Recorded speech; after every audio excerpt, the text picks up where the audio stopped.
hopefully what we'll do today is introduce you to how you can get your orchids to grow and rebloom and not die and become compost. We'll talk a little bit about Phalaenopsis orchids, which everybody sees at Trader Joe's and the big box stores. And there's a couple tricks to get them to survive, to look at the roots, what to look for, so you know when to water them, and then how to get them to rebloom. And then we'll talk about, everybody that I've talked to says, oh, you gotta live in the tropics, you gotta live in Hawaii to grow orchids.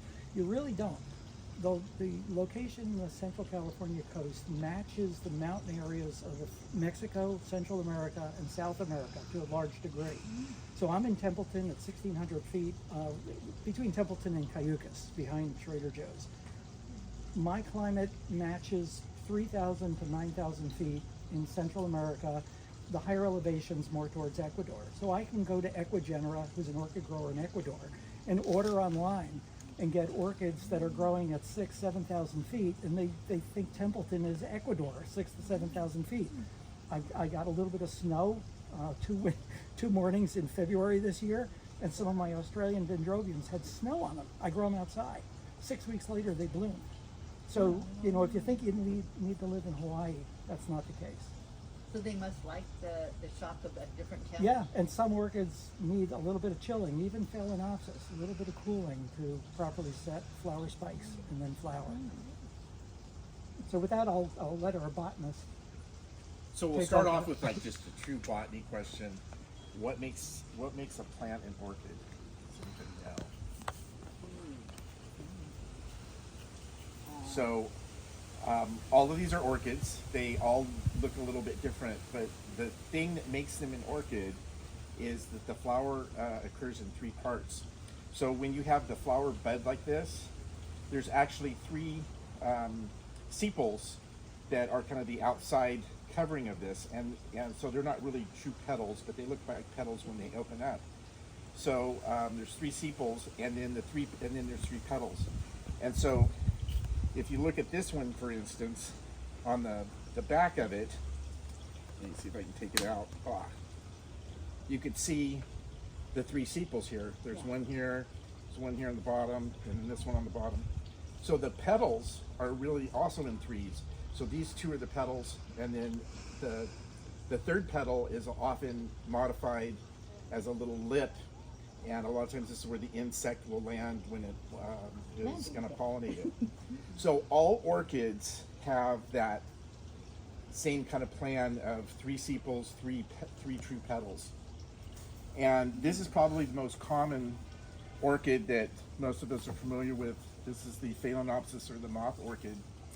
And you may have seen these. You actually, years ago, couldn't find them as readily as you can now, but you can basically go to the grocery store and find them, which is pretty nice. And actually, we have one of the largest suppliers of spiked Phalaenopsis in North America, that Calcos Orchids, Calcos Orchids, which is right in Los Osos. And so these plants sometimes in a grocery store can run, $12 to $20. Sometimes Trader Joe's will have them even cheaper. And if you think they're expensive, how old do you think this plant is? Ed, how old do you think this plant is? That's probably about 4.5 to 5 years old. Yeah, probably 4.5, 5 years. So it does cost quite a bit.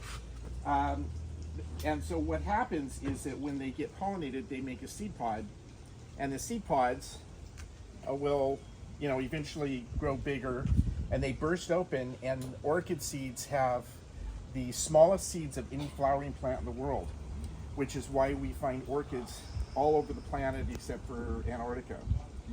My mom used to tell me a story about climbing Mount Rainier when she was 19, and they found a white orchid in the snow. And first I didn't believe her, but she was right. It was a white orchid in the snow. So they grow pretty much everywhere.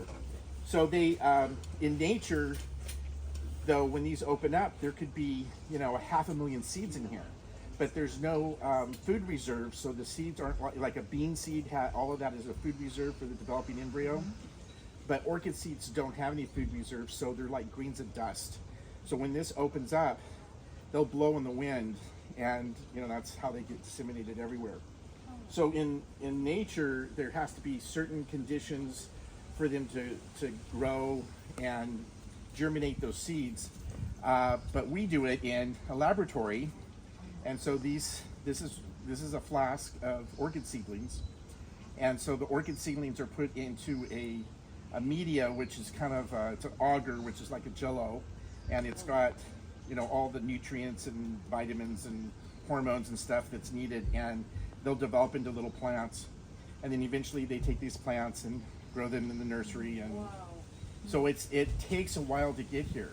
So when you think, geez, that's an expensive plant, it's went through a lot to get to this point.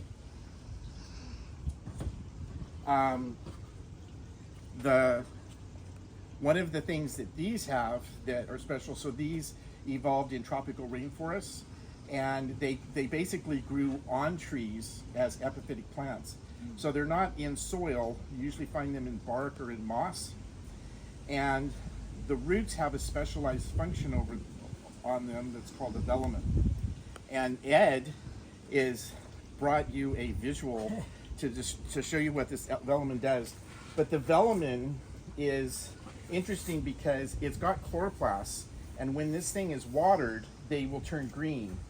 And when they lose water and it's time to water them again, they'll be white. And so if you have a transparent pot, you could basically look at it and say, does that need to be watered or not? And this is getting pretty close to it. But you'll see it when, do we have some water? I should water one of these and just see what it looks like. We have Gatorade. Gatorade will be fine. Gatorade Yeah, plant. I don't know if you can see, but they're kind of ashen white. Yeah.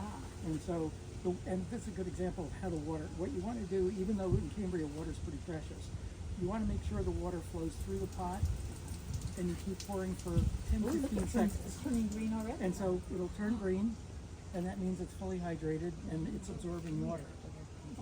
And what you're doing is you're also flushing out salts that have accumulated from the past when you fertilized it or when water's evaporated and there's been salts in the water. You just added salt.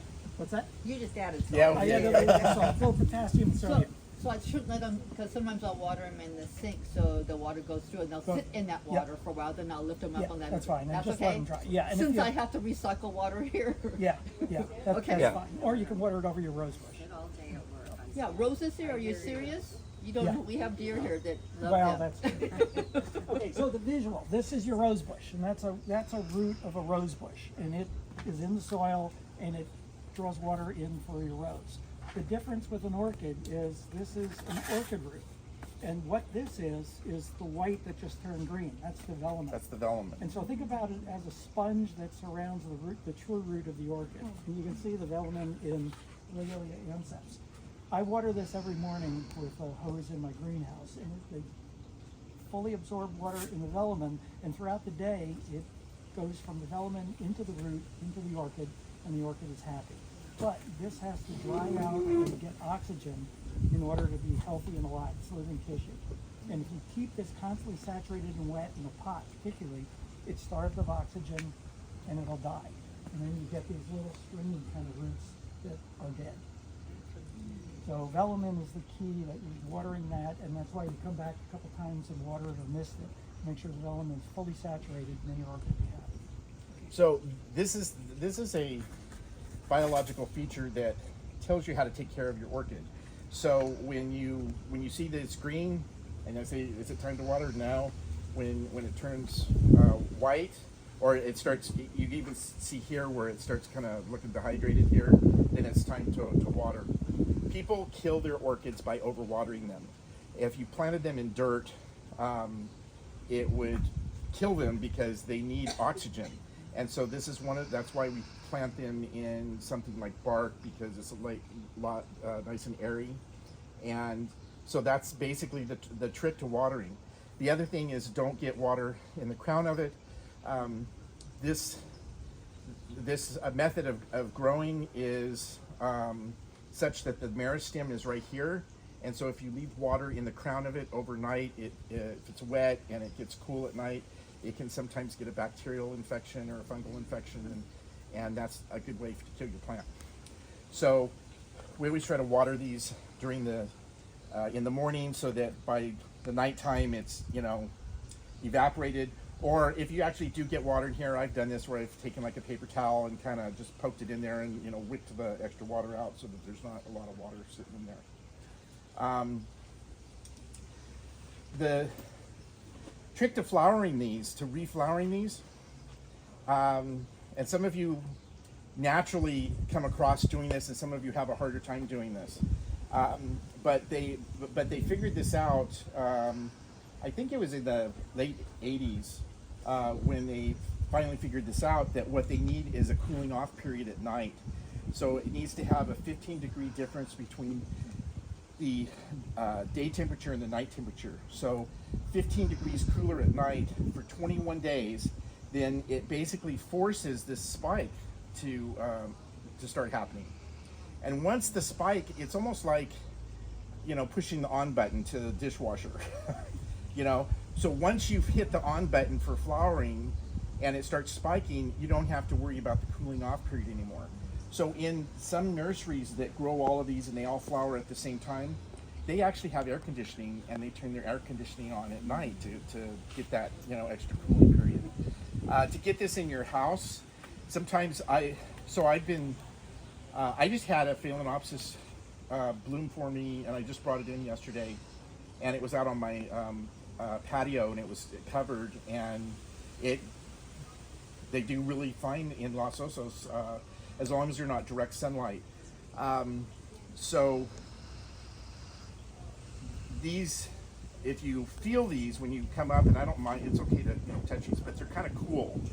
And so when you take this in your house and you're like, I want to put it in a sunny window, for instance, if you set it at a place and it's too hot, in about 15 minutes you can come back and feel this again, and if this leaf is warm, it's too hot. But if it's still cool, then you're okay.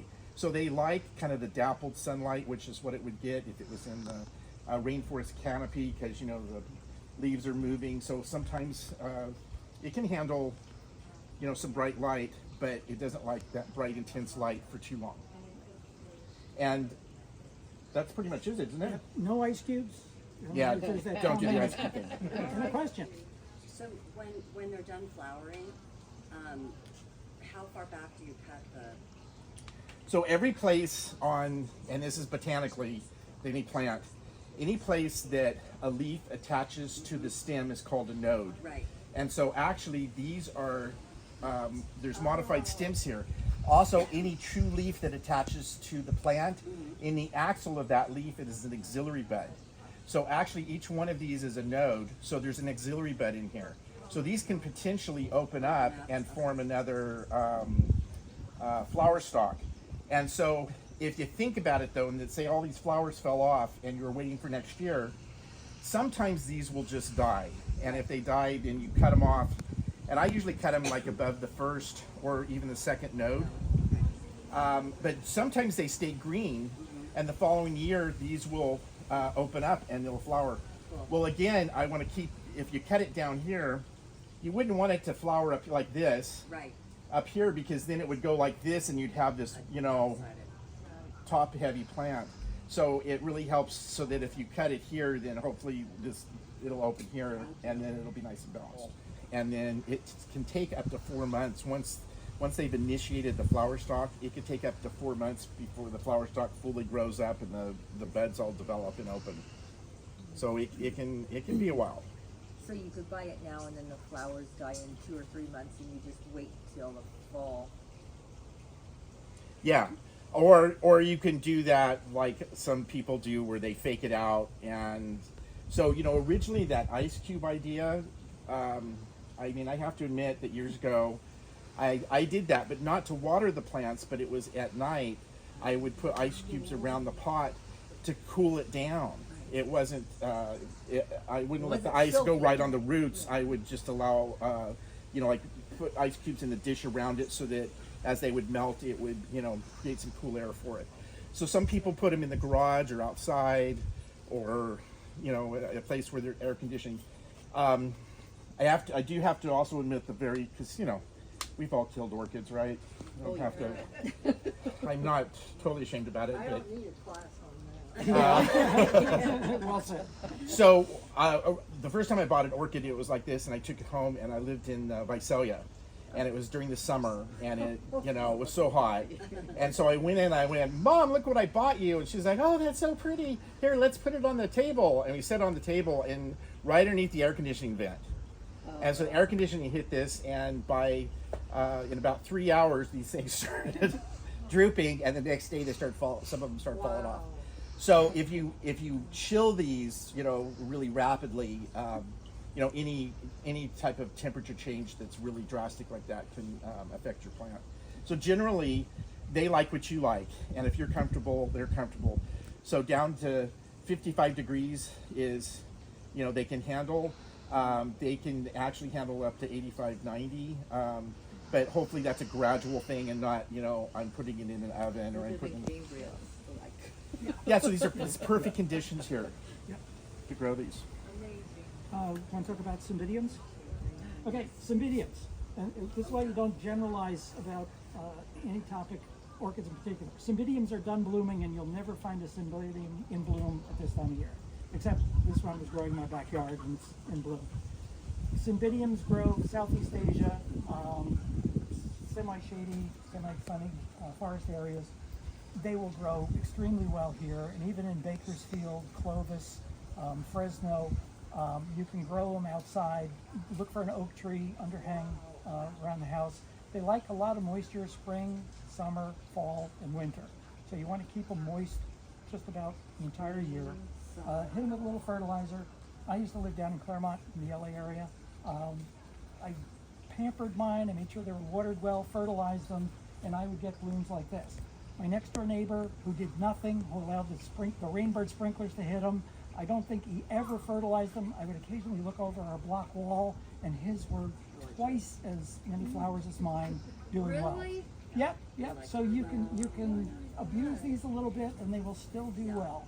They tend to like, if you've got bright sun, like I do in Templeton Hills, I put these under 40% shade cloth, which is the equivalent of a fairly tall oak tree, and they do extremely well. The breeders now are saying most of the customers that come in and buy orchids do not have 10 acres and a bunch of oak trees that they can plant or keep these in pots.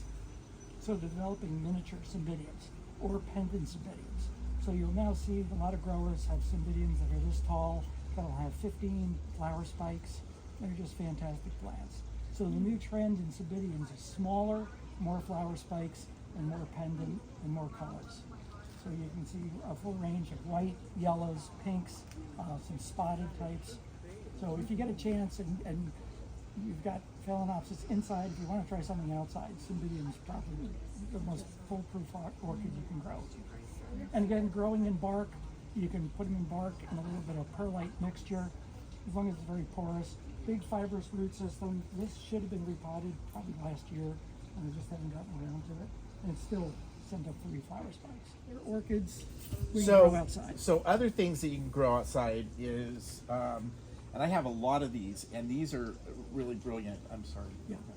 Yeah. This is a reed stem epidendrum, Yes. and I actually won this in an auction that we had last week, and it originally came from Ed, but I put it outside. It's I just love the colors. I have a lot of these in my yard, and they are, I mean, in bloom all the time. I mean, pretty much any time of the year, I can find epidendrums in my yard that are in bloom.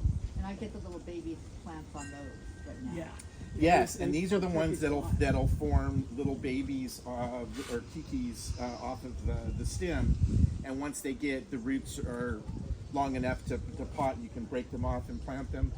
A lot of times when people come over to my house and I'm showing them my yard and my orchids and stuff, you know, when we get to that point and they find one, I'll break it off and, you know, plant it up and give it to them.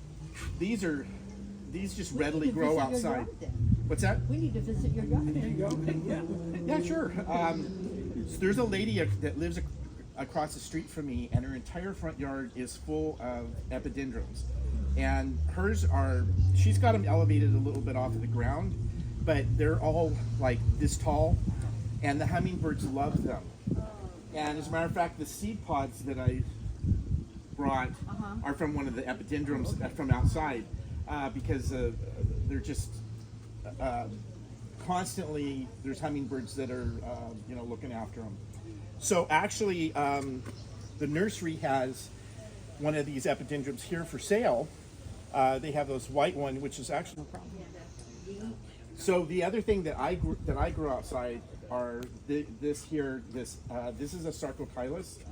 This is from Australia.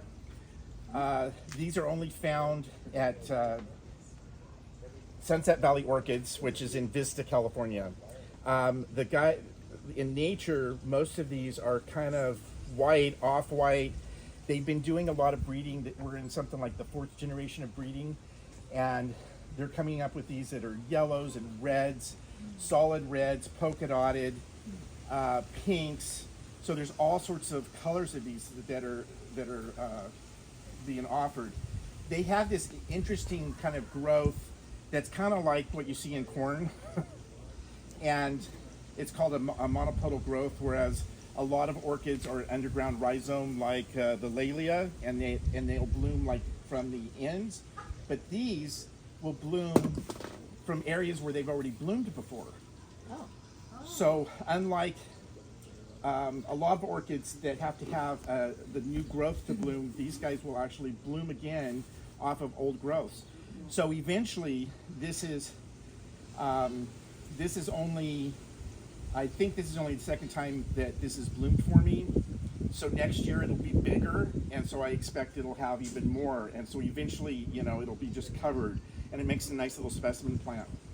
And I grow these maybe slightly different than some other types of orchids in that I put them in these baskets. And this doesn't have a hole in it. And so there's water in here, and I put a little wick in here so that, because these roots, unlike cymbidium roots, for instance, have a storage capacity. They can store water. These roots can't store water very long. And so they like to be kind of a little bit moist all the time. And this is one way I do it. So this is, when I pick it up out of the pot, if this is still moist, then I know that there's some moisture in here. And they grow pretty well. Does that string go up higher into your medium? Or is it It, just no, across the bottom? maybe about right here. Oh, okay. I just tie it off through there. Where do those grow naturally in nature? In Australia. But In the the wetlands area, or Coastals, the Coastal, southeastern Sydney down to the Tasmanian coast. yeah, I spent a lot of time in Tasmania. Okay. I don't know. I was trying to think if I saw those or not. Would but that grow Bovis? Huh? Bovis, would that work? with a wick? I don't. It might. I don't see why not. Shady area protected in the winter. You're gonna have to bring it inside. It won't take frost. They don't like to get frost, but they can. And it's interesting because I had some of these growing in my greenhouse, and I kept it warm, like over 50, and they bloomed in. But then the ones that I left them outside, so they would go down into the 40s when So this has been outside in Los Osos the whole time. And so it likes the coolness at night, and they actually can take quite a lot more differences in light intensity and temperature than the Phalaenopsis can, because the Phalaenopsis are tropical. These are really, really hardy. But Australian dendrobiums. Again, we talk about Australia having some pretty tough climates. Sydney down to Tasmania along the coast. Conditions are similar here, but a little colder in the winter and a little warmer in the summer. So this little guy grows in my greenhouse. There's very similar Australian dendrobiums that I grow outside in Templeton at 1,600 feet. Some of them got snow on them in February, and 6 weeks later they bloomed. They're tough orchids. A couple of times we get the fronts move in and we don't get the ocean breezes, so they'll take temperatures up about 100, 105. Still no problem as long as you keep them fairly well watered. The nice thing of these, Jeff talked about Sarcochilus reblooming from where the old blooms are. These will continue to repeat the bloom. You'll get bloom spikes that come up for 1 year, they'll bloom another 3 years from that same apex. So these things will just be covered in flowers. And Fred Clark, who owns Sunset Valley Orchids, visited Australia a few years back, and he's an orchid judge. And he looked at these plants and he said, these are amazing. These things, they should be awarded. They're absolutely great. And the Australians said, nah, not enough flowers. And Fred is just so amazed that this thing is covered with flowers. The Australians are used to these things just being covered in just hundreds of flowers. And so Fred Clark is breeding these at Sunset Valley Orchids. And there's a full range of yellows, reds, spotted, whites, and there's the giant speciosums, which you grow in wine barrels. And after 30 years, these things are 5 feet high. Or you have the little kinganums that grow about 6 inches high. And then they've crossed all of those. And you get Dendrobium delicatum, which Jeff has, I have. And after 5 years, again, it's like you have zucchini in September in your garden. You don't know what to do with it. Every one of your friends has got a division of the plant. So you join an orchid society so you have more friends and give away orchids. So these are great orchids to grow outside, even if you're in Fresno, Clovis, and those areas. And how much sun do they need? I mean, more of a shaded area? About 40% shading. So general rule of thumb, you hold your hand up about a foot over a white surface. And if you can see a really sharp shadow, that's probably too much sun. You want a diffuse shadow. And so that's 40 to 50% sunlight. Afternoon sun in Fresno will kill these, so you want morning sun and then shade of a building or a tree in the afternoon. Oh, I'm just amazed. Yeah. Yeah. I guess I do have a bunch of those because I recognize the stems. 'cause Yeah, they're and they similar to look that, a but little bit different. like epidendrums. Yeah, But they're this will, fatter. yeah, this will store more water than an epidendrum. Right. And mine aren't blooming They're right now, little so I need to do something to make them bloom. Well, I guess these not now. bloom February through about June. Oh, okay. So I didn't have any, I've got a bunch and none of them are in bloom now. Okay, okay. There are a few other things here that are kind of interesting, which would be, this is an oncidium. Yeah, it's actually, what they've done is there's cool growing odontoglossums, and then there's warmer growing oncidiums. So they cross them so that you get an orchid that grows under cold and warm conditions. And then they change the name, so it gets very confusing. So you have to spend years and years and years figuring out what these things are. That's called culminaria. And it's bobcat, wildcat, and the cat series. And their claim to fame is you can't kill them. They're just really tough. So in helping the nursery sell their plants, this thing will send up flower spikes any time of year. I have had one in my greenhouse and it's almost constantly in bloom. There's almost never a time where there's not a spike developing or full bloom. And it's called an intergeneric cross. And so again, if you've killed every orchid in the past, this one's one to try because it's really tough. You want to keep it in a small pot, let it dry out completely before you water it again. So it likes to stay dry. And I see the pots have little holes, so you want like a plastic pot preferred? Yeah, And something that you like them with the holes? Because I know they make the special little pots that have the slits, or Yeah, the clear yeah. ones. And what I do is I take clay pots and Does use that make a difference? little salt. Yeah, you want it to dry out thoroughly. Okay. This is actually a larger pot than I would recommend for a plant this size, because inside the root ball it can still be moist, and you're feeling the top and thinking it's dry, when in fact there's still moisture in the center, and it'll cause those central roots to start rotting. Okay. So I tend to like. And Like 'em one of our candy. members gave a talk on oncidiums, smallest pot possible to Oh. contain the root ball. Okay. And I think I got. Yeah. And the size of bark, does that matter per different?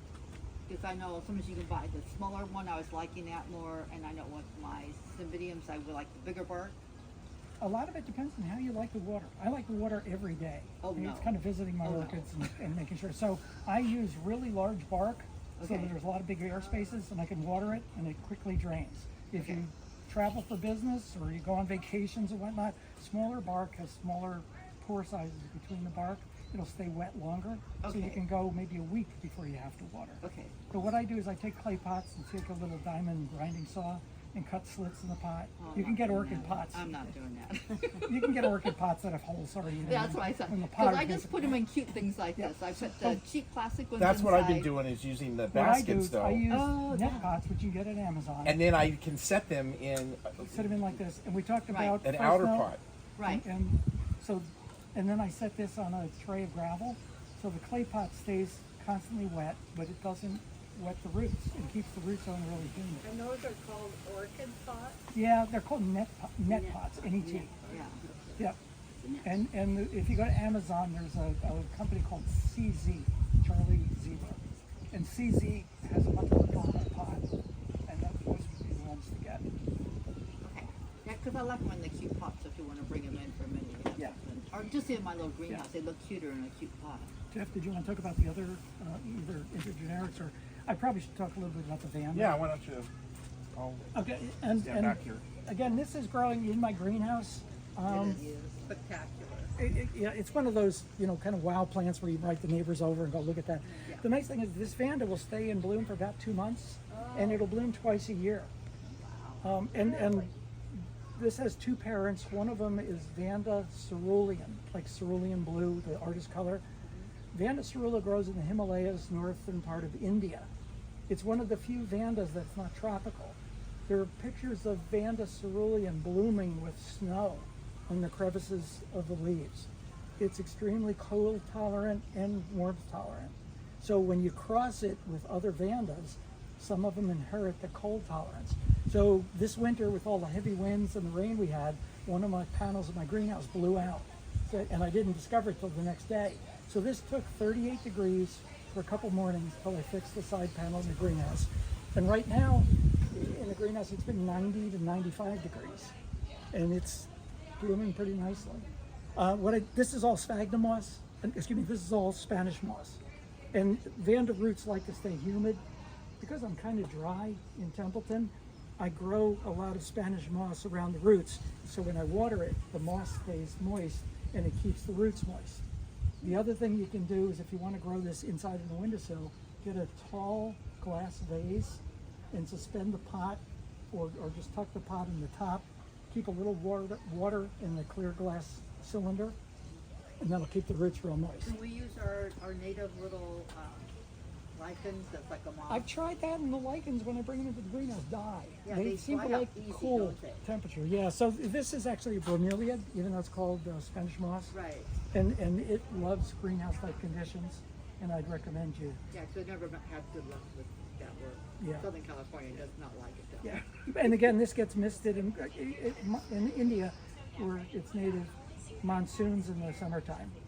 So the monsoons, I looked them up for the stock in July.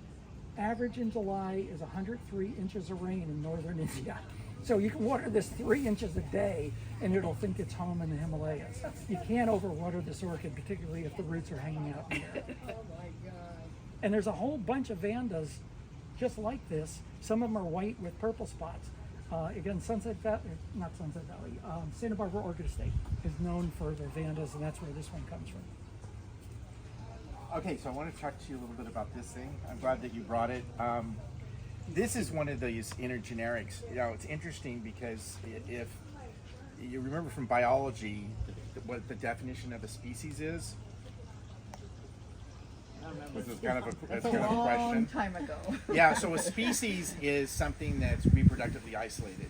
It's like cats and dogs don't, reproduce together, right? Right. So in the orchid world, the definition of the species goes totally out the window.